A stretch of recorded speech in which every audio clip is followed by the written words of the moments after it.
Welcome to Van Lathan's The Red Pill, where we give you the brutal reality of truth.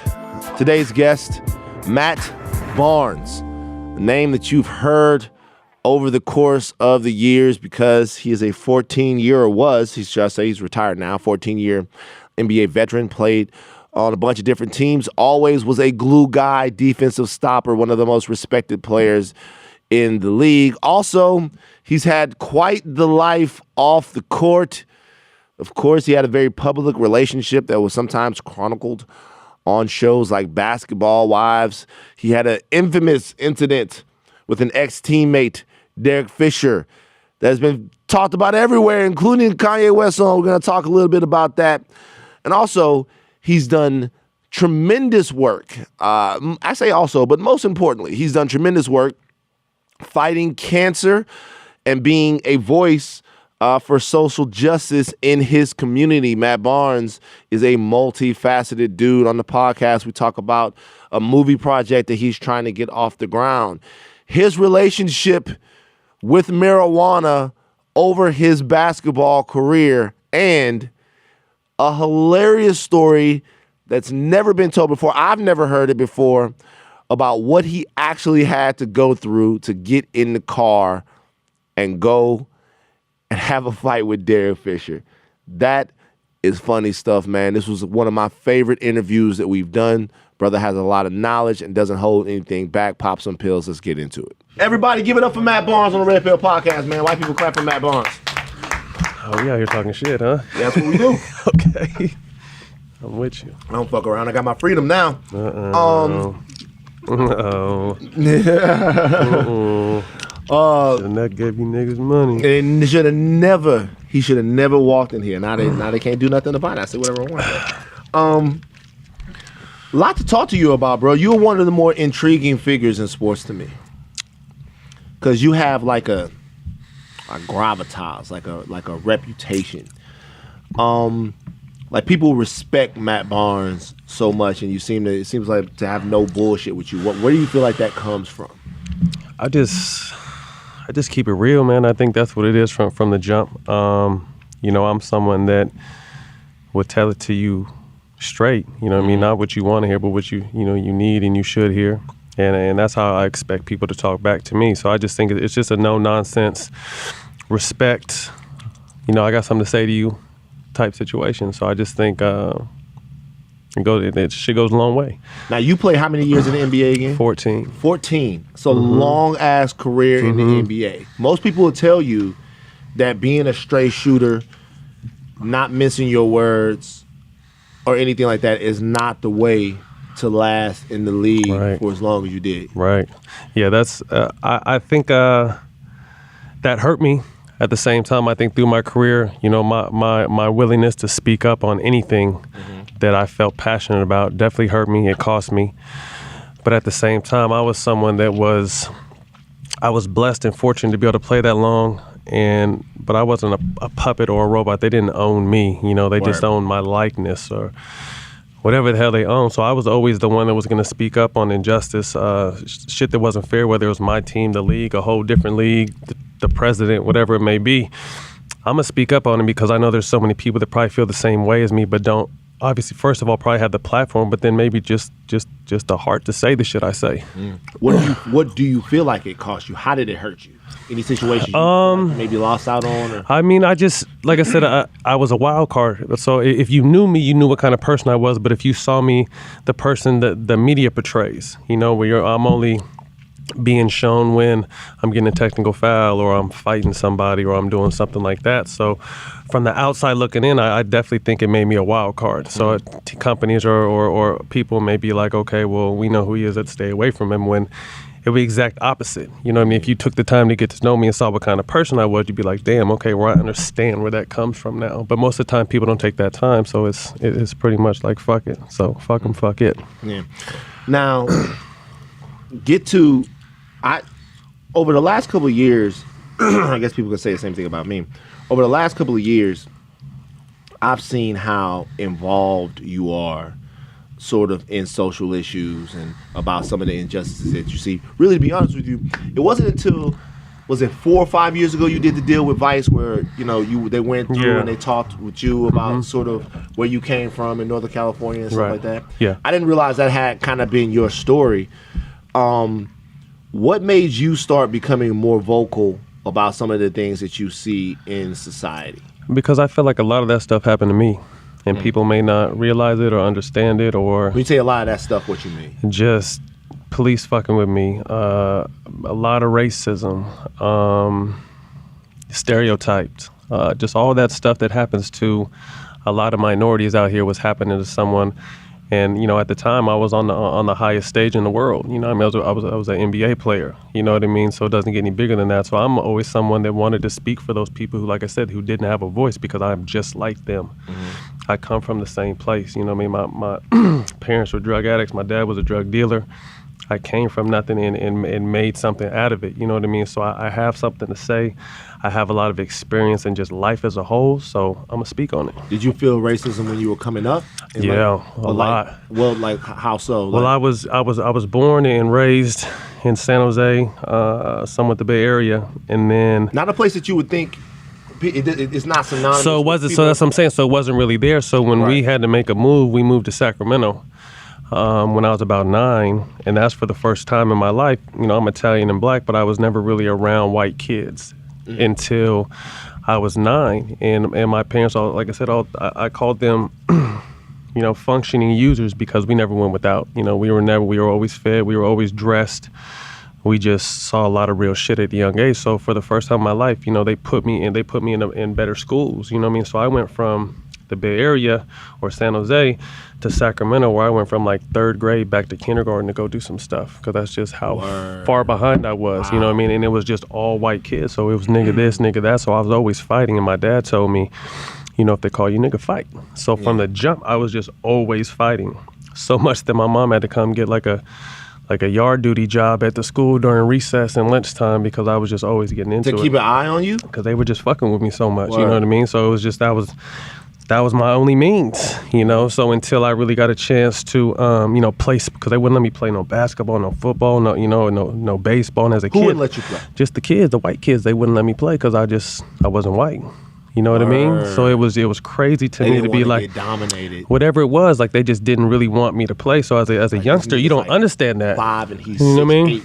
8. You know what I mean? So I was my kids' age right now, and it would break my heart to think like some kids wouldn't let them play just because of, you know what I mean? So it was so until they let me start playing through sports and I was the best in everything, then they kind of gave me a chance to show who I was, and that's how I became friends. So. I still have friends from 3rd and 4th grade from there once I really got a chance to show who I was. So like I said, I just came through a lot of racial stuff. My high school was vandalized by the KKK. By the KKK in Sacramento? Yeah, man, that shit was on. I'm from Louisiana. I expected KKK in Sacramento vandalized your high school. Heavy. When did that? What? In 1997. So there was this kid messing with my sister. It was my senior year. It was right before I left for UCLA. And he was just kept calling her a nigga. She would come tell me, but but nothing would happen. So one day he called her a nigga, and he spit in her hair, and it just happened to be the end of school. So my sister seen me. I was about to leave, and she comes to me crying with her little girlfriends and had some spit in her hair, and told me what happened. And unfortunately for that kid, he happened to just be walking by as she was telling me. So I just beat the shit out of him. Right. Literally beat the shit out of him. And say literally, he shit himself? I don't know if he should have. He might have. He might have. But so obviously we go to the office. We get there and they don't believe. They think I'm on some bully shit. Yeah. Like not noticing that my sister's crying with spit in her hair. Her friends are there to back him up, and this kid's dad's a prominent lawyer in this city, and he wouldn't do something like that. So long story short, they suspended me for like a whole week. So, I think on the Thursday end of my suspension, the school was vandalized, broke windows, burned stuff, swastikas everywhere. They hung a mannequin with my football uniform on saying, "Die, nigger," all kinds of crazy shit. What? The NAACP and everybody came up to SAC to kind of, hold it down, but it was crazy out there. What ended up getting it? Did it just go away? It just went away, and then, like I said, this was probably 3 months before I graduated and I was going off to college. So I was just, once I came to LA, I love Sacramento. I got love for Sacramento. I got love for certain people, but for some people, it's tough for me because of just the shit I had to go through. Yeah.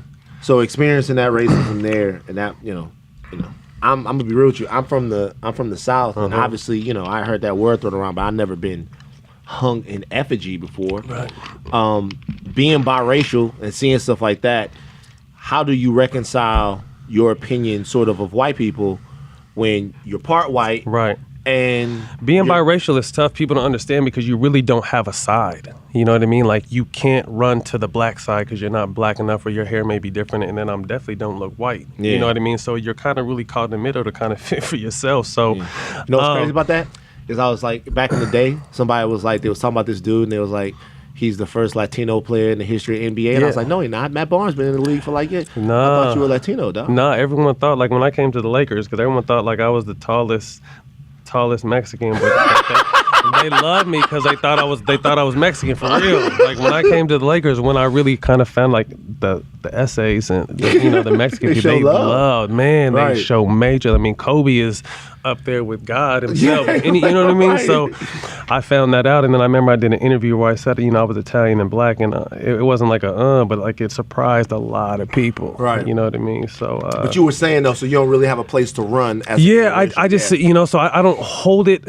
I don't hold it against white people because I've seen it, and I come from my mom's family didn't accept us as children until they're old school Italian, didn't accept us until maybe I was 5 or 6 years old. You know what I mean? So I've seen it from even a family point of view. So I just understand it really well, and I'm gonna speak up. You know what I mean? Like I'm not just die hard. I mean, I love everybody, but I'm not just, no matter what, black people are always right, they're never wrong, and no shit like that. I'm just very reasonable. We all fuck up. Nobody's perfect, but there's a difference between good and bad. Yeah. Plain and simple, and that's just where I stand. Intent, right? Like, if you're, anybody can mess up. Anybody can fuck up. But if your intent is not to be a racist, justice-hating bigot, then that's going to come out. Right. Because I think, everyone has a little bit of hate in them for one thing or another. Sure. You know what I mean? We hate on, as a black community, we hate on ourselves tremendously. And it's crazy the jealousy and envy we have, instead of realizing that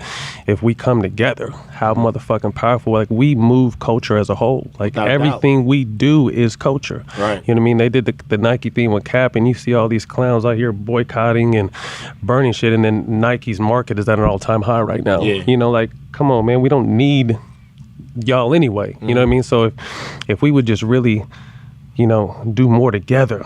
I love seeing, Drake and Meek squash the shit. That was amazing. They're two of the most talented people in the game. And it's crazy is that something that bothered me is I saw so many people. I put a picture up there. I saw Drake and Meek. It did my spirit good to see those brothers come together. They're so talented. I saw so many people in the comment section of the post that I put on Instagram, like, this is corny. It's a publicity stunt. Why? Because we live in a society where you don't want to see people happy and doing well and coming together. You know what I mean? So I think it's amazing. There's enough money and space for all of us to eat. And like I said, you're always, this one Drake is this, but you add Meek and then you add some other people. Like, when you become a fist, like, she could take the world over, not just in music, but just life. Right. You know what I mean? In general. So that's what I'm always trying to tell people, man, is life is too short to be hating or mad at someone. Like, to be able to wake up every morning and just troll Instagram and leave negative comments, like, for what? Like, what the fuck? Like, what is wrong with your life that make you feel like you got to do some shit like that? So we live in an unfortunate society where it's just people don't want to see people do well. People aren't happy with themselves, so they want to criticize others because, we're chasing our dreams, following our dream, on our hustle, and you're not. So it's a crazy world, man. So you mentioned a little bit about Cap and what's going on. I'm sure I could sort of hypothesize or guess your thoughts about what Kaepernick is going through with the NFL. It's bullshit. Right. I had Jason Whitlock on the podcast just recently. And I said when I was on the podcast with Jason Whitlock that I felt like the NBA had a better reputation and dealt with social issues with their players a lot better than what the NFL has. Night and day. I believe that the NFL is colluding against Colin Kaepernick. I believe that the NFL No question. has proven itself to be a racist organization. No question. Whitlock pushed back, as you would expect him to, saying that the NBA really is no different. And you are the first NBA player we've had up here on the Red Pill. Do you think that the NBA handles social issues better? It's night and day. They, they allow us the freedom of speech, really. I mean, here and there, you're going to get fined like me. They ding me a few times in the pocket. But for the most part, like, we're out here wearing I Can't Breathe shirts in warm-ups on nationally televised games. Like, you couldn't see no shit like that in the NFL. You know what I mean? So it's just more, they want to keep us mindful that we're, representing more than just ourselves, which I'm sure football players know too, that you're representing an organization and a fan base and your teammates and all that kind of shit. But they allow you to speak up and be heard. And I think that's important because you don't get any bigger platforms really than professional sports, basketball, football, soccer, these stages. So if it's something you feel passionate about, I think it's great that the NBA allows us to utilize our platform without, punishing us, because our voices are heard. And when we're putting a positive message out there, even though it may be something that people don't want to hear, people fear the truth. But if you're allowed to really, put that message out there on the platform we have, there's no better stage to do it on. What do you think the difference is? Why do you feel like the NFL seems to want to stifle their players and the NBA? I think the NFL is more older oil money, like the last of the good old boys. You know what I mean? I think, and I don't really know Jerry Jones's views, but just, it kind of seems like those kind of oil guys that just, that's all they know. That's how they grew up. Jerry Jones specifically? Because I think when you think of good old boys, I think Jerry Jones is probably a good old boy. Okay. You know what I mean? Yeah. So, and I don't mean that in a bad way, but some of those guys do have a bad view on black athletes, or, however you want to put it, as a whole. You know what I mean? Like, they think lesser. I mean, you know what I mean? That Donald Sterling shit with the Clippers, when I was with the Clippers, he's not the only person that thinks like that. Yeah. You know what I mean? He's just the only one dumb enough to get caught saying it. Word. So it's just... like I said, I think a majority of these football teams are, cut from that cloth, the older, 70, 80-year-old guys that, their breed and their generation is slowly but surely kind of fading away, and there's a new generation coming up. So it's just, I think it's a different type of owners. Mm-hmm. I'm sure there could be some NBA owners that feel the same way. They're just not dumb enough to speak out on it. But do you think some of the some of the issues in the NFL come from owners who are just out of touch generationally, or do you feel like they're out and out racist owners in the NFL? I really don't know them personally, so I can't say one way or another. I just think for sure they're out of touch with this generation. Mm-hmm. There's no question about that. But I can't really say like you're a racist because like I said, I don't know them personally. But some of the things they may do may come off as racist, but like they may not know no better, or they could just, like we said, be out of touch with culture. You do a lot of stuff for a lot of different sort of organizations. Obviously, we were talking about the Matt Barnes Cancer Turn-Up Weekend. Well, not pro-cancer, anti-cancer, fight against cancer weekend that I don't get invited to because I'm not cool enough. Come That's on, cool. man. It's all gravy, dog. No, you're locked in now. You better show up next year, too. I'm going to be there. All right. What made you get into sort of fighting that disease? What makes you do the outreach that you do in the community? Talk a little bit about that. My mom was diagnosed with cancer November 1st, 2007, and she died November 27th. So within 26 days, thank you. Within 26 days, she died from cancer. She was diagnosed with 4 cancers, all in stage 4. Man. And like once they found out, she was gone within, 4 weeks. So kind of after the clouds cleared with that, I just figured out I needed to do something. Like, how can I give back? What can I do to assure people don't have to feel this pain, or help people that are going through this kind of situation? Because, I had the means to. So I started my Athletes First Cancer in 2008. And we've just continued to grow over the years. We used to start with health clinics. I'd have mobile screening units out there to get checked for, different diseases. And we do health fairs where we'd have, dentists and doctors come out and just kind of check the community out, the underprivileged communities, for free.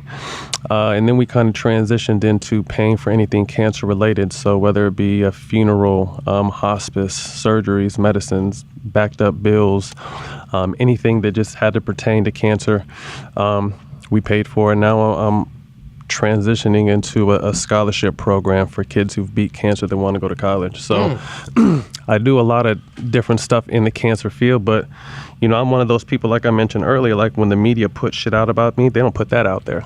They're going to put me fighting Derek, or they're going to put me getting kicked out of a game or getting technical fouls or cussing a ref out. Like, that's what they're going to put. So it's stuff that I've been doing for a long time. And, now that I'm kind of out of the shadow of the NBA, people are really starting to get to know like the real me and what I'm all about. Yeah, interesting thing. I did I was in DC last week, and we talked a little bit about sort of the unsung underlying issues in the community that we don't talk about. Like, we don't talk about in the fact of the community that we're, because of where we live, because of maybe some of the conditions, mold in your home, or you live under a power line or something like that, that some of these diseases and some of these ailments that we get, excuse me, they also have to do with a sort of systemic racism, right? Because we don't have sort of some of the living conditions and the things like that would keep us healthy. Is part of what you do in order to educate the community on kind of how to keep themselves healthier as well? Or we're fighting this disease because you feel like there's a specific evil that has to do with cancer and you want to wipe it off the face? I think a little bit of both. Okay. And to keep it all the way real with you, I really feel like somewhere out there we probably have the cure for cancer. You know what I mean? Really? I think so. There's so many intelligent people out there that, so when you feel like we have the cure for cancer? I think possibly somewhere. There, like I said, there's a lot of brilliant people out there. And like we've discovered I it, think or so. It exists? I think so. But, I think that, the pharmaceutical company is $1 billion industry. You know what I mean? And that's an engine that needs to be fed. Yo, I've heard this before. You know what I mean? So it's just... I've heard this. Who knows? I'm not saying there is. I just think possibly. I just think there's too many intelligent people on this planet for us not to have a cure for this disease that we've been hunting and have billions of dollars studying for. Right. So. Yeah. One of my homies was like, talking about this little ailment that he has, and he has to kind of watch it. It pops up every now and again. And he was telling me, I know they got a cure. Yeah. I was telling them, nigga, don't be talking about they got a cure because you had a bad Saturday night one time. Just deal with your issue for the rest of your life. I didn't say your name, dog. I didn't say your name, so don't even get mad. Different people did. It's just a skin thing, dog. Anyway, I'm not gonna put his business out in the street. But I tell you what. But you know who you are. You know who you are. And the funniest call I ever got was when he was realizing that that's what it was. He was like, yo, what you think I should do? I was like, I ain't gonna lie, bro. It might be time to consider going on in, man. You had a good run. Life was good for you. And she was like, you serious? I'm like, nah, nigga, just deal with it. What you gotta do? But nah, the point is that a lot of people believe that pharmaceutical, I'm just saying, a lot of people believe that pharmaceutical companies, are sort of using these different drugs to control people, even sort of things that have to do with mental health and stuff like that. So I'm just saying, it's not out of the question. When you read up on stuff, and even like back in the day, we're working on the Huey Newton project still, where when he went into jail, they didn't want him to come out the same way, so they started feeding him and pumping him full of shit. You know what I mean? So it's just talk about that a little bit. I mean, that's what that was. Talk about the Huey Newton project. It's just, we announced it, and then, this is something just takes time. So putting the right pieces together are very important. And people don't know, like, what is it, though? Oh, yeah, fortunate enough to be able to do the Huey Newton biopic. So we're like I said, we're working on that, and talking to some high-end directors on that end, about possibly doing the film. I mean, we've reached out. I made some friendly calls out there to John Singleton. That would be fantastic. And then my homeboy Ryan Krugler. From up there in the Bay himself, Sacramento. Sacramento State, right? Well, he's from Oakland though, but he played college football. My brother, so. There's a couple people our team is talking to. That would be a fantastic look for him. He's from there. What I mean? So it's only, I went, actually, it's a crazy story. So I went, pitched it to him while he was in January at Disney. finishing up. So Black Panther came out in February, so this is right before he's finishing up Black Panther. So she showed me some cuts, and we were walking around Disney, and it was just like, you got to see an advanced cut of Black Panther. It wasn't a whole cut. It was a segment where they were putting. I love how niggas stunt. I was up at Disney. So but it kind of gets back around to full circle. It's just like, we're walking around here and like the only two black people besides his brother and someone else they brought in like on Disney lot. Yeah. And he kind of said at the beginning it was it was a culture shock for everyone. I think what I mean, that this kid is getting a bunch of money to make this movie on Disney of all things. You know what I mean? So anyway, back to my story. We talked about it then, and him being from the Bay, it was a project he was definitely interested in, but I don't think he or anybody knew how big Black Panther was going to be.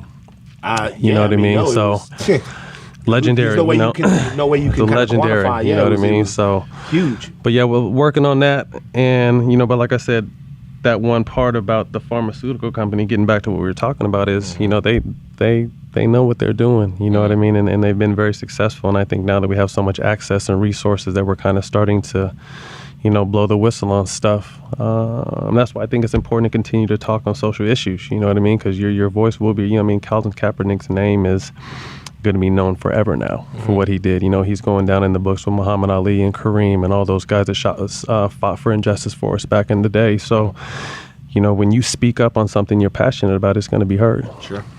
Now, you've talked about sort of some of the things that you feel like have been misconstrued by the media or, overly heightened or highlighted by the media. Is there one thing that you can look back on throughout the career and the public life of Matt Barnes to where you're like, yo, I wish I wouldn't have fucking done that? Nothing. I think because everything, and that's not to say that I haven't made mistakes, because I've made plenty of mistakes, but I think I've learned from them. You know what I mean? Like, I don't think I'd be the person I am if I were able to, go back and correct my fuck-ups, because, the fuck-ups build character, they build resolve, and you got to learn from your mistakes. Right. That's how you become a better person. So, everything I did, like I said, wasn't right, probably, but at the time, right. It was, I'm a very passionate person, so anything I'm going to do, like, there's passion and reason behind it. So, no, I wouldn't take nothing back. Nothing. Mm-mm.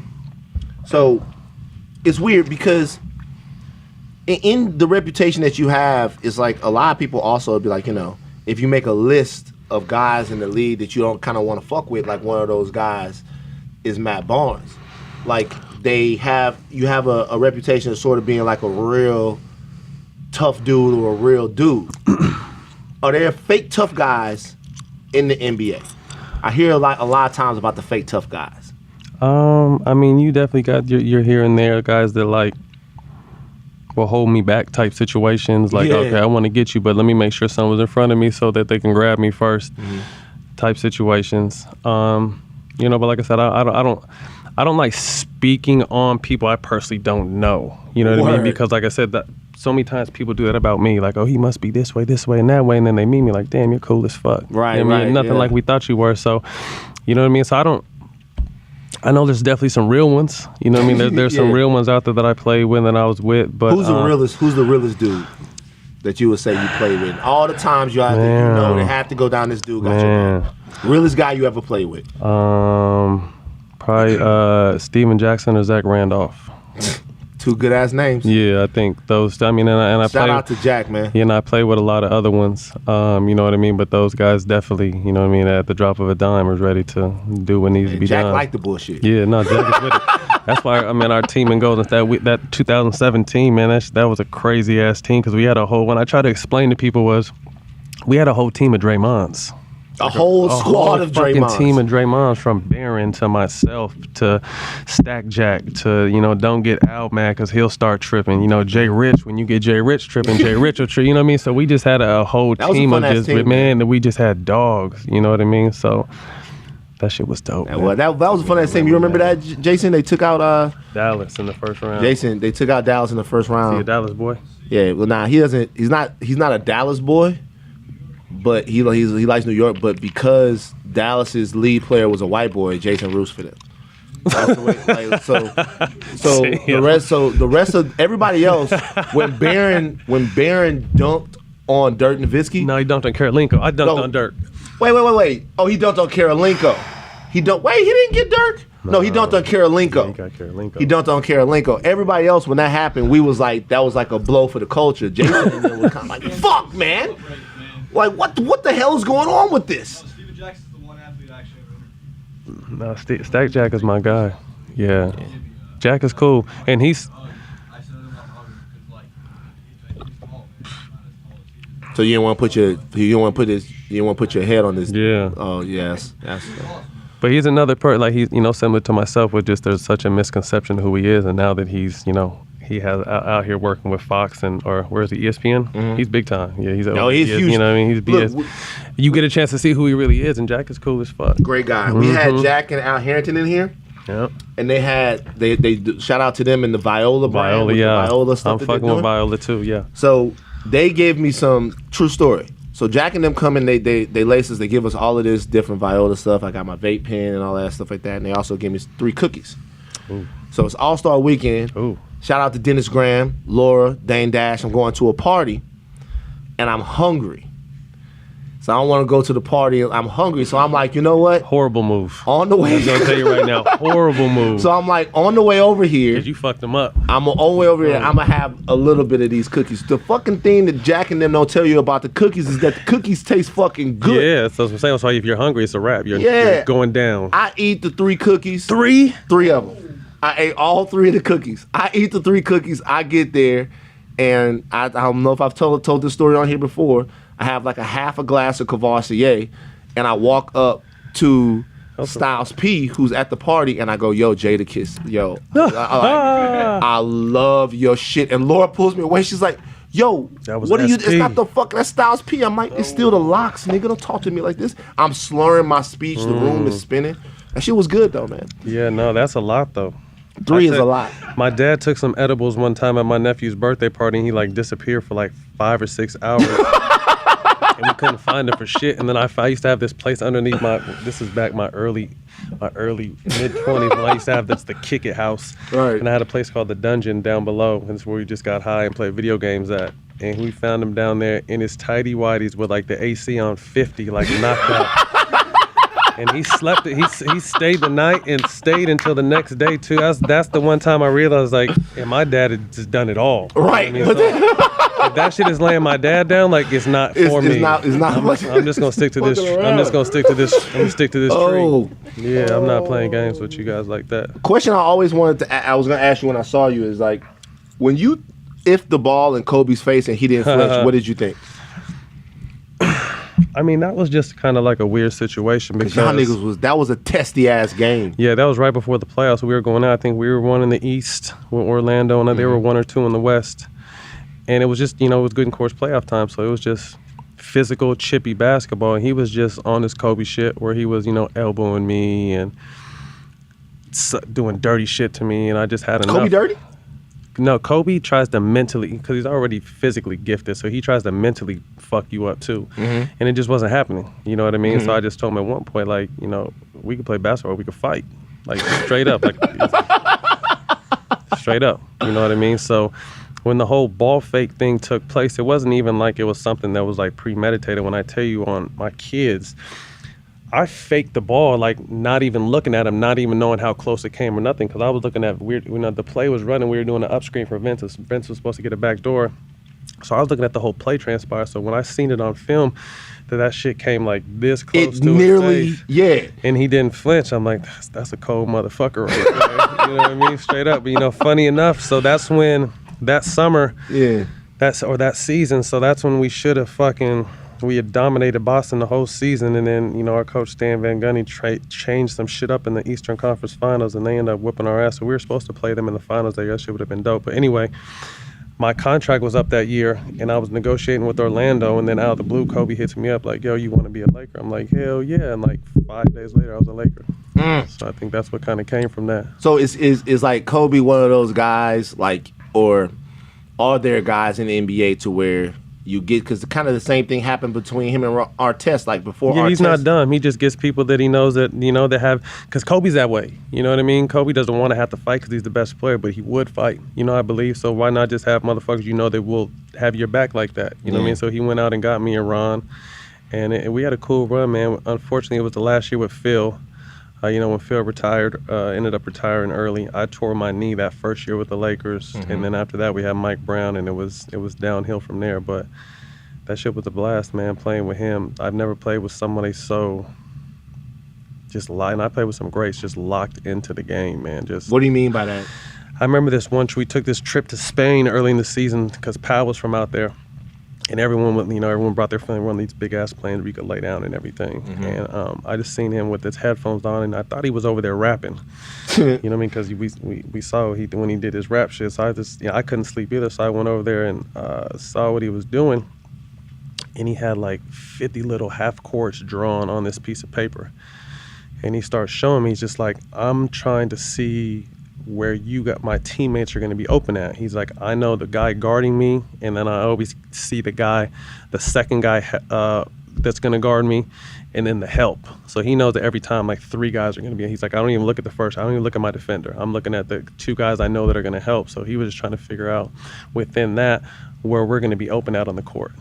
Damn. And when he broke that shit down to me, I'm just like, he just had just a whole bunch of scribble shit on this paper, and it was like a fucking basketball Rain Man or something like that. He was sick. You know what I mean? Like he's special, man. When I hear him talk still, like when because he's starting to do some more TV stuff. Like I just breaking love down it the because game detail and all of that shit. He's just so in tune with it, man. Like I've never played with someone that was so in tune with the game, that was so at one with the game, that had mentally conquered it and physically conquered the game.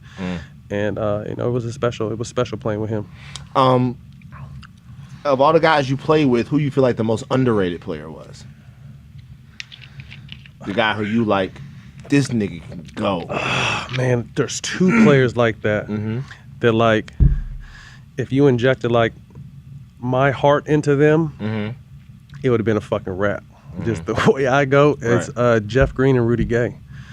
Wow. 2 guys that are both 6'9", strong, talented, could do anything on the floor. But they're just nice. Like when you hear like just nice guys, like they're just such. Then it's not even Rudy earlier this summer, a great guy. And it's not even a knock on them. They're just nice guys. Right. Like I would want them whenever I play with both of them. Like I would want them to get mad, because when they got mad, it was these motherfuckers are sick. Like when I talk about like LeBron's skill level for both these guys, like they could really control the game. I've seen them take over games and do whatever they want with within the game. And special, man. Definitely Rudy Gay and Jeff Green both. Tough to guard. Who's the toughest guy for you? Because you were a defensive guru. Kobe. Kobe was tough, man. It was Kobe, Melo, D. Wade. Yeah, these are all good basketball players. Yeah. Ginobili was a motherfucker, too. Ginobili? Ginobili was a motherfucker, man. What made Ginobili so hard Because to guard? he was going left and you still couldn't stop him. You know what I mean? Because you always see when Ginobili would get that ISO, he'd back the ball all the way up to half court and then call Tim Duncan up. And you got to keep him on the side, but no matter how much you tried, he always got back to his left hand. If he got down that lane, he'll dunk that shit on you. So Ginobili was a monster. Yeah. It's crazy how quickly people forget. Like, we live in such a what have you done for me lately era. True. When I see all the hate Carmelo's getting, like, Carmelo's one of the best players ever.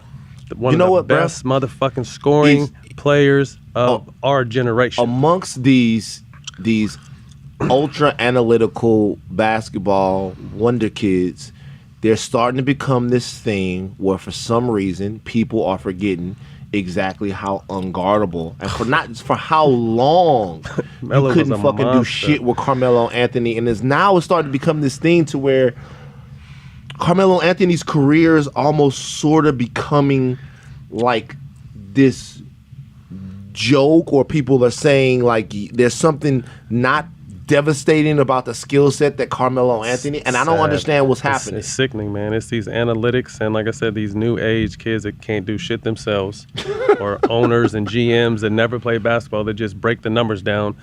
They really fuck up people like Melo. I can't recall another superstar getting the amount of disrespect he gets. They disrespected him all the Melo time. was the one person from posting up to pulling up from 35 feet that could do that. Yep. And had everything in between, and he was a dog. Yep.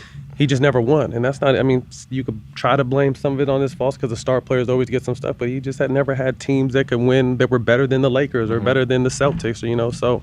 Do guys in the NBA care about winning? So I did, but now there's so much motherfucking money, so now it's probably most likely about getting the money. That's Yeah. that's what's going to be interesting with the Golden State Warriors now that there's just so much money. Are they going to be able to keep that team together? Right. If they do, they can win another, 2 or 3 championships. How many more you think they got? You say 2 or 3? Yeah, I think so. If DeMarcus comes back 75, 80%, which he should with medicine these days, they won without him last year. So now having the best center, he may not be the best when he comes back, but when healthy, a top 10 player in the world on your team. That's always been what the Warriors' weaknesses is they never had a big man that could stretch the floor. Now Right. you have a 5 that shoots like a 3 or 2. Yeah. You know what I mean? So I think if they could keep people together, they got another 2 or 3 years. You've had a great life, obviously, playing in the NBA, right? It's been dope. You know a lot of great people. You've doing advanced screenings of Black Panther, giving Ryan Coogler advice on the script and all of that stuff. Hell like no, that. I didn't say none of that shit. Has the life that you led as an NBA basketball player and as a celebrity, has it been worth the scrutiny into your personal life? That's a good question, man. I knew once we opened up our lives to that bullshit ass basketball wives that I didn't really have it didn't really matter what I thought no more. You know what I mean? And that was funny how that went down because for the longest time my ex wanted to do it. Like we talked for months about it. I'm just like, no. We just had twin boys. We're a new couple to begin with. Already kind of going through some shit. Great sons, by the way, bro. I appreciate that. Those Yeah, are my man. dogs, man. Thank you. So already, already had a lot on our plate young. I was no. And when they was first pitched to me, it's wives, stepping outside the shadows of their husbands and raising kids and running foundations and the business side of it. So that's what they tried to pitch me. I still said no. So then finally one day Shaq, because we were playing together, Shaq's just like, man, just let your girl do it and it's gonna Shaq talked you into it. Yeah, so Shaq, I love you and fuck you for that. And you know what I mean? So once it kind of got going, it was just a complete opposite of everything it was supposed to be. So I mean, I realized once we opened our lives to the world on that shit that it didn't matter. Like I can't get mad at someone commenting on my life no more because I allowed them to. Yeah, I'm still gonna talk shit back to you if I see it. Yeah. But I can't get mad, or it doesn't matter what I think no more because at the time as a family we made that we made that choice to open up our lives to the public. Do you feel like basketball wives ruined your relationship? No, not at all. I mean, I know I take responsibility. Hopefully she takes responsibility, for her part in it, and it just we ran out of love. That happens. Wow, that's like you an know what R&B song. Yeah, you know what I mean? Damn. I ran out of love, and I just, I left, and I ended up divorcing her. So, I mean, I don't think Basketball Wives messed it up. It just shined a light, it put more eyeballs so you could see the holes in the situation. Anytime you let the public into anything, they're going to help fuck it up. So it's like I said, we made that conscious choice though. But so I definitely wouldn't say Basketball Wives is the reason why. It didn't help. Right. So now though, things seem to kind of be getting to a point to where you're comfortable with the public image of Matt Barnes. How do you maintain, and obviously there's been some things happening lately, how do you maintain that? How do you maintain your public reputation with knowing that everybody is watching, everybody is doing this? You say that you're obviously a very real guy, and that's something that you pride yourself on. But even when you had the issue that you alluded to earlier with Derek, I've seen issues like that in my family. Stuff like that happens all the time, but don't everybody know about Right. it. You know what I'm saying? Like I can give you a million situations that got way worse than that. Shout out to Uncle Craig. But but just don't everybody know about it. Right, Did you right. learn anything from that? I mean, I just everything that's happened with me, like with the whole Derek shit, like it was just some real shit. You know what I mean? So take away for a second, like that I play basketball or I'm in the NBA, like people die for shit like that. You know what I mean? So I just Shout looked out at to it. Uncle Craig. Yeah. So I. I'm saying. So like, I was just, niggas get drawn down on right. that So road. I just looked at it as like some real shit. Like fuck my job, like you involve my kids and all this shit. So that had to happen regardless of if I was the president or if I was an NBA player, if I was a regular dude, like just on some man shit, like that was gonna happen. You know what I mean? So it's not so much like, so it's not like I'm out here like looking for trouble or trying to start shit. Just when real things happen to me, I react how a nigga would react instead of thinking like, honestly, instead of thinking like, oh my God, my brand, my endorsements, my this, my that. Like I react in how just a real life reaction. Yeah. You know what I mean? So sometimes I have to catch myself and pull back, but sometimes I'm in some real shit. And when real shit goes down, I'm gonna have to do some real shit in the situation. So, but as far as my image, I just think that people that know me. You know what I mean? So I always said, I had to, if people don't take the time to get to know me, I don't care what they think about me. You know what I mean? Because there was a time where it was just so much negative shit. And like my family, my sister would be bothered. My sister, like, like she's like a mom and she's always worried about what people are saying or doing. I'm just like, you can't worry about people that don't know me's opinion, because everyone who does know me, knows what kind of person I am and they love me for my how genuine and how real I am. But the rest of the people, if they don't take time to get to know me, like, fuck them. Right. So I ran into a situation with my kids, because I was blessed that they were able to travel with me like my last 3 or 4 years. So when I would take them to visiting games with us, like they wouldn't understand, like, Daddy, why do they boo you all the time? Like, do they not like you? Do they not this? They not that? So it was just like some quick shit where I had to be on the fly. I was just like, and they love wrestling. So I'm like, well, picture Daddy as being the Undertaker, and then every night I go out there and wrestle, the other team is Hulk Hogan. So everyone always cheers and loves Hulk Hogan, but everyone boos the Undertaker. But people really like the Undertaker. But they boo him because if he's good at what he does. Right. WrestleMania wouldn't be the same without him. Right. You know what I mean? So that's why I said, like, they need people like me, just like they need superstars and cover boys like Steph and LeBron. And like, they need the villain. Like I said, when I faked the ball in Kobe's face, is kind of when I became like the villain. You know what I mean? Because I'm the biggest Kobe fan of all time. And when you guys were going back and forth, you was probably saying some shit like you probably say like, if I seen this motherfucker, I'll slap him. No, this is what I'll tell you the conversation that me and my brother had. So we going back and forth, and my brother had followed you since UCLA. And my brother goes, I'm like, yo man, they about to whoop this nigga. And my brother goes, I'm telling you straight up, the motherfuckers don't want none of Matt Barnes. I'm like, my brother's like, they don't want none of Matt Barnes. And I'm like, yo, I'm telling you, this dude is only angry because he light skinned with good hair and he overcompensating. Yeah. And that's why he getting in Kobe's face. But over the years, I just started to talk to more people and, more shit started to happen. But that like a situation like that was kind of like star making, that little back and forth. Well, it's great. It's something that happened in 2009 or 2010. That's like current. Like, I'll post a picture of my kids. Kobe didn't flinch. Like, all right, bitch, I know that shit. And you were 10 years old when that shit happened. What the fuck you talking about? You know what I mean? So it's just like, it's something that's always going to be what, you know what I mean? Like, that is always going to be talked about. The Derek situation always going to be talked about. So like, Kanye put that in the song. Right. You know what I mean? So it's something. What did you think about when you heard that? It was did you crazy. Hear the song? Yeah, I did, because I'm on the treadmill and Kanye goes, I might have to be like Matt Barnes and drop 90 pounds. Yeah, it was crazy. Because I didn't, I wasn't up on Pablo at the time. I hadn't even heard the album yet, but when it came out, everyone started hitting me and I started getting tagged. Like, you're on the song. So, yeah, when Kanye put that shit in there. But that's the crazy part. So he's the one that's kind of started the whole 90 miles. I drove 15 minutes. You know what I mean? Everyone thinks I drove 2 hours mad as fuck. Like, no, I drove from Marina Del Rey to Redondo Beach. But bro, the way the rumor went was that you were in Santa Barbara. Yeah. And that they were in Redondo Beach. And I was like, we was here in the office. I was like, motherfucker, do you know how fucking mad you have to be? Stay. You gotta stop and get gas. I was like, do you know how mad you gotta be to drive from fucking Santa Barbara all the way down to Redondo Beach with the smoke still on you? You gotta get a snack. You gotta stop and get something to drink. I'm like, he must really be fucked up. Derek Fisher gonna get killed.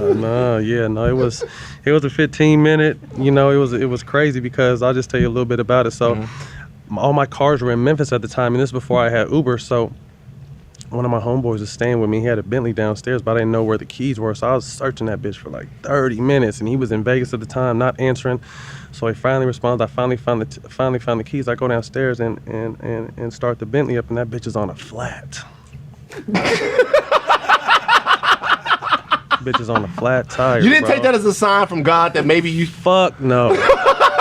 I just drove that bitch with the hazards on 3 miles an hour. You lying. I put it on my kids. You're lying. Put it on You my drove kids. down there with a flat tire? I drove to the gas station like 3 blocks. Oh, okay. To the gas station like Right. on 5 miles an hour with the hazards on, kind of on the side, like I'm going over there. You know what I mean?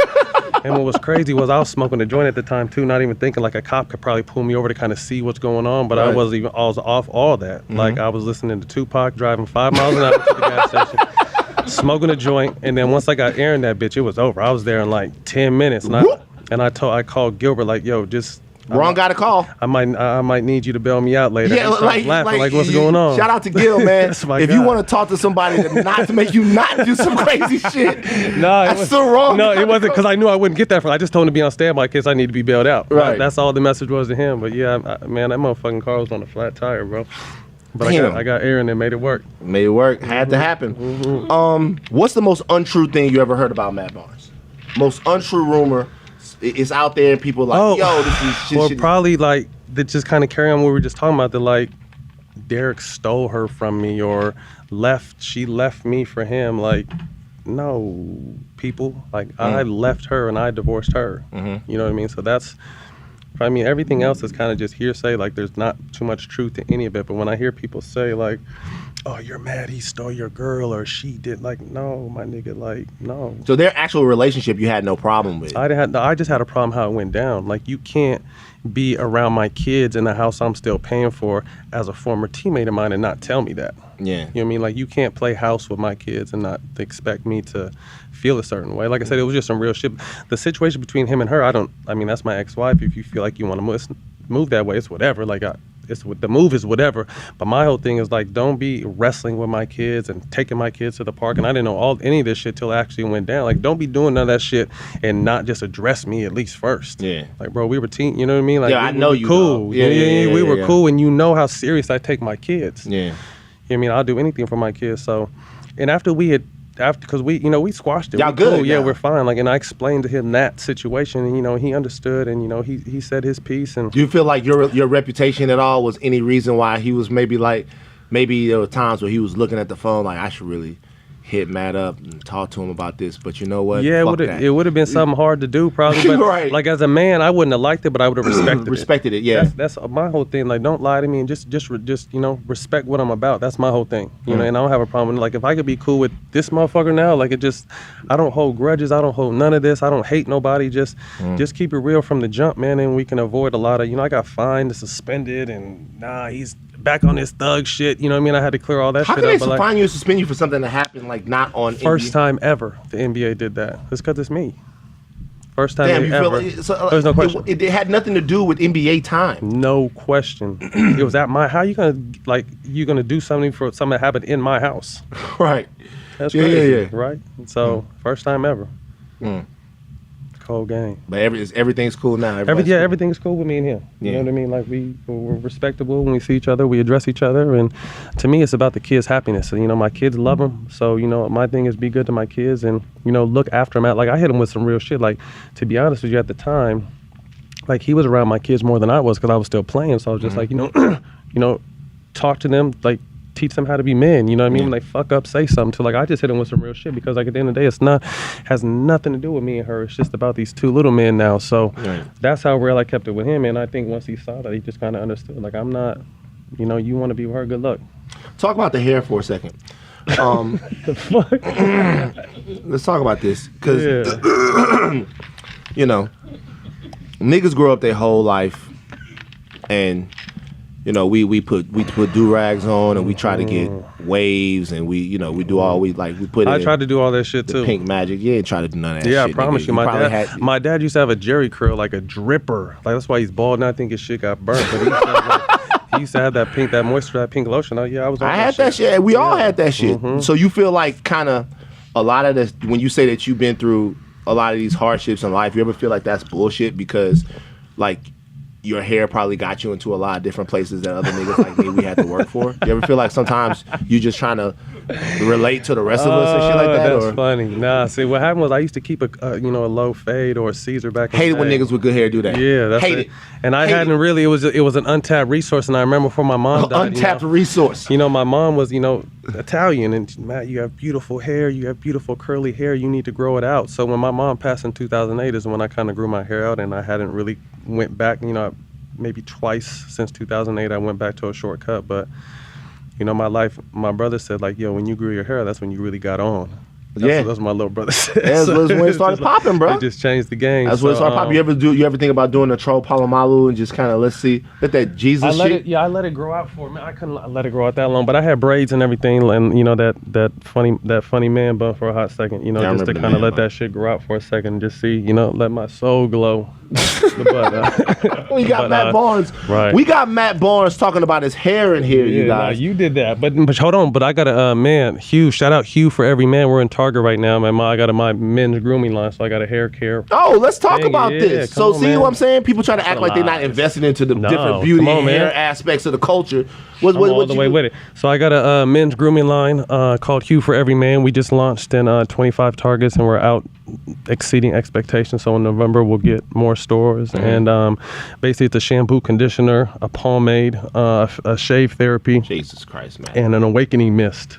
That awakening mist is killer. What is awakening mist? What so is that? like What when do you do? smoke like 2 or 3 joints and you need to wake up a little bit, so it's just this spray, like this botanical spray that smells amazing. It kind of wakes you up and freshens you back up. So like you just like kind of gives you like a boost. energy. Yeah, like energy. Yeah, it's like after I had those cookies, it's like a toner, but it's used for a toner. But like the way it smells and the way it hits you, like it's a wake me up. So you like, that's interesting. Like any of the things that when you go into these different meetings for this branding and stuff like that, has your reputation ever beat you into the room? It has. And, like I said, I'm sure I've missed out on a lot of deals because people are just like, damn, he'd be good for it, but he's probably this or he's probably that. So for the people who've taken a chance on me, like I really thank them. But then once they really sit down and see what kind of business mind I have and how I stand behind my products and push the stuff I'm involved in, like they're like, they're pleasantly surprised. You know what I mean? I have, 6 businesses that, I'm personally hands-on involved in. We got the Hue for Every Man. Got the hair stuff. We got a fresh press juice company called Liquidology. I have a flower company in downtown LA called Old Vine. I have a blanket company, bedding company called Active Dreamers. Oh, really with dope. my man Jack. Yeah, with Jack. Yeah, I got the Kobe blanket. Y'all see me on the internet with the Kobe blanket. That's ours. Oh yeah, that's right. Yeah, that's ours. I sleep. And then I my head's on Kobe's body, and then I want some MVPs. There That's you go. me, the active dreamer. And then I got my own pre-roll line coming out, 7 Leaves That's what I'm talking out in about, Sacramento. So we got a premium pre-roll line. I'm coming out with my own strand. And then there's one more that I'm forgetting. That's because the last one makes you forget the last one. No, I mean, the last one gets me going with everything else. You know what I mean? I'm a how do I want to say it? I'm just someone that I'm someone that could smoke and still. I'm a functioning smoker. That's the word I was using for. So I'm someone that can wake up and smoke one and hit a meeting, or wake up and take a bong rip and go to a meeting, or a bong rip. Or I used to smoke before I played. Like I was someone that was smoke like before you played. How does that work? You light it and smoke it. But you would smoke and then play an NBA game? So I would, so we'd have shoot around like at 11. We'd be done by 12. I'd be back to the house by 12:30. Roll a joint, smoke it, take a nap, wake up, eat, shower, and go to the game. How prevalent is that? It's out there. Yeah. I mean, I can only tell you what I was doing, but it's out there. So what I'm saying is that, like, because when we hooping at LA Fitness Hollywood, where I run shit, because we talking about what niggas do in the NBA, let's talk about me for a second while I run shit. It's a lot of guys that come in there and they blaze before we play, and it's like the results are always mixed. Some dudes can really some hoop, can't handle it, yeah. and some can't handle it. Some dudes can't. You got to know yourself. Yeah. I started doing it in high school. The funny story, the first time. So since high school, you were playing high. But the first time I had to learn that I couldn't, like I had to build my tolerance up. But the first time I remember I was in this tournament called the Jack Scott tournament. I want to say it was my junior year, and I had won the MVP like 2 years. And Kevin Johnson, the former mayor of Sacramento Phoenix Suns, he had won it like 3 years in a row. Don't Elijah something. Wong, Yeah. kids, do your research. So I was trying to do that. I was trying to get tie his third MVP, and then ultimately break it my senior year. So I took have you ever heard of a gravity bong? I've heard of it. I don't really know too much it's about like, it. Jason knows. Look, Jason had fun in college. Yo, so you remember like the big Alhambra bottles back in the day, like the gallon. So you cut the bottom off that. Jason, you took a couple in your life? Yeah, college. Right. So I was doing it in high school. So it's pretty much it's where you put the bowl at the top and then you you light it and it's a suction. You put it in water and you pretty much smoking like this much. And I did it before a game, and it was like, remember Teen Wolf back in the day? Yes. Or like when he was moving and everything was slow, like when he would turn and everything was like a new age Matrix. If you hadn't seen Teen Wolf, it was like the Matrix, but it was fucked up. I was so high, all my friends were in the stands laughing in the corner like at me because I probably airballed too late. So the first game I want to say I had like 44 points. The second game is when I smoked. We cut score with smoked. I had like 6 points. Airball too late. Horrible. And then the final game I had 63 points. 63 points. And I didn't get MVP because that one fucking game. The weed. But Crazy. But listen, that was important. Because you didn't realize that you don't need to smoke, you realize you don't need to smoke too much. There it is. So in moderation, like anything is. In moderation, like anything. You gotta so learn. Being that you had such a long career and marijuana was a part of it, why do you feel like the league or sports in general are so they're pumping these opioids into these brothers? Crazy. And they're so slow to come to the benefits of marijuana. Forget about the benefits. They're so draconian on it. Why? Why do they treat marijuana What's like that word? cocaine? What's that mean? What's draconian? Yeah. That means like they're super hard on Okay. it. I'm gonna put that shit in my Right. Right. I think there's a couple reasons. One, the pharmaceutical companies have their hand in everything, so they realize once people educate themselves on cannabis that their margins are gonna decrease heavily because this is a plant that could change the world. Two, honest with you, I think it's a black thing. You know what I mean? It's a black stigma.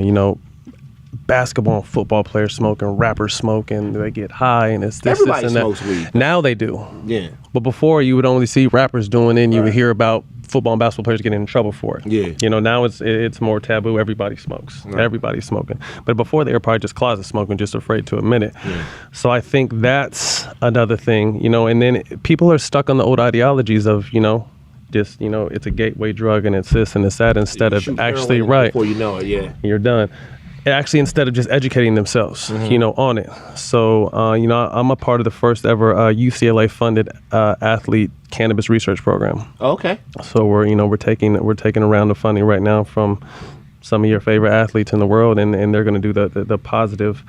The beneficial studies on what cannabis does to you and how it can help you recover, how it can help you sleep better, how it can, do a lot of different things that they'll pump you full of Xanax or Oxycontin or anything to get you back playing. This can just be an alternative. So, our goal is to get our research rolling pretty soon and then take it to the NBA and the NFL. And I know currently, the NBA Players Association and the NBA are both strongly looking into it. They both have doctors there that doing their research, and they're supposed to come together shortly and talk about that. But then also I'm going to come in with UCLA and sit down with Mr. Silver after they're done with that meeting and just, give them, I think what I tell people is if you can take the stigma off, the high stigma off cannabis, if you can take it and just tell people the beneficial uses, like this is why I use it. Like, let me tell you why we play 4 games in 6 nights and we play in 3 different cities and I'm getting in at 3. We just had a double overtime game against the Portland Trailblazers and now we got to fly to San Antonio. We play San Antonio the next night on TNT. So we get in at 3 a.m. You can't fall asleep until 5 or 6 and you got to get up and play the next night. Right.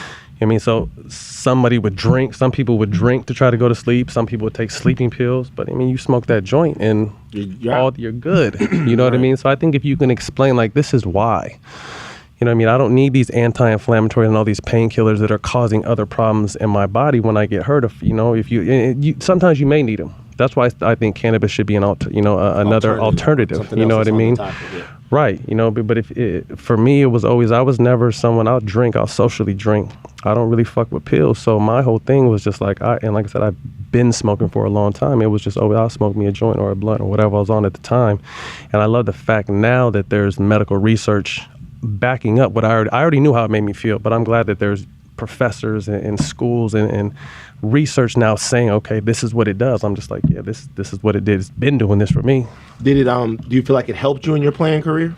Yeah, definitely. Smoking? I definitely think, because people don't realize when you play, man, there's a lot more than just playing. And I think we touched on it earlier, like just the world around you. You got to deal all this shit, my public divorce, my situation with Derek, the trouble I've been like, all this stuff is playing out while I'm playing basketball. Yeah. You know what I mean? So you got all this outside noise and crazy shit, and I'm taking care of 15 or 20 people, and I'm doing all kinds of shit. Like, I'm lucky, like I didn't lose my mind. You know what I mean? So weed was the thing that always, like I said, even though some shit had came up, like weed was the one thing that kind of kept me grounded and allowed me to focus and put life in perspective and slow everything down and realize, like, okay, you don't need to give that your energy right now. Let's just focus on this and do that. So it was very beneficial for me being able to focus, being able to recover, being able to sleep, being able to do a lot of different things throughout my playing career as a whole.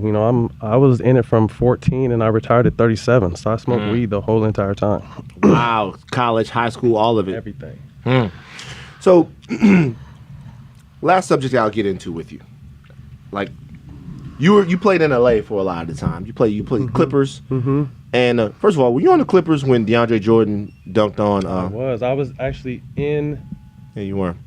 Sorry, that was the nanny trying to get in the gate. Mm-hmm. I was in the bottom of the corner, so when Brandon Knight came off of me, because he was supposed to tag on the help side because I hit a three before, so he came off of me to help and don't know what he was trying to do with DeAndre. So when DeAndre dunks, if you take a look at that footage, look at me in the bottom left corner. I jump up, I cover my face, and I run to the other side of the court. Yeah, you're right. You know what I mean? Like I was that shit was nasty. That's the nastiest thing I ever saw. Like one of the worst dunks I ever seen. It's crazy because you think that you want to be in the NBA, and then you see something like that, and you realize that could happen at you at any time. But people don't realize too, and another why we're talking about that, like back to people that talk a lot of shit. You don't understand. Like the 14th man will come off and bust anybody's ass anywhere. Like you know what I'm saying? 14th man. Man, people that don't play. You know what I mean?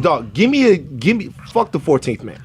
Give me a guy who played D1 for Northern Iowa. And they got when he gets in that gym, you gonna know he not There's one no of you. question. Give me the dude.